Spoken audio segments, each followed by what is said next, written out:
Tagalog versus Bisaya. Sino ba talaga malakas? Sino mas matalino? At sino talaga ang bobo? Isa-isahin ko man ang lahat ng yan, di pa rin mananalo ang Tagalog. Alam nyo ba kung bakit? Kasi wala naman alam yang mga Tagalog eh. Di nga marunong magbisaya, wala pang alam sa mga gulay, di marunong magtanim. Mga mahihina sila at kung umasta kala mo naman kaya nila mga Bisaya, hoy mga Tagalog putig itlog, di ninyo madaog.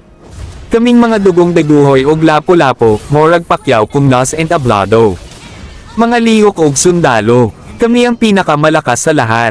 Kayo trash talk lang malakas sa inyo, in short mga bibig babae hahaha, kung laro lang pag-uusapan segi kayo na medyo malakas sa ML, segi kayo na magaling magdota, pero tanong. Di ba namin kayo kayang sabayan? Di ba kaya namin? Mahihina lang kayo, piling magaling, na nagpipiling maangas, na piling malakas.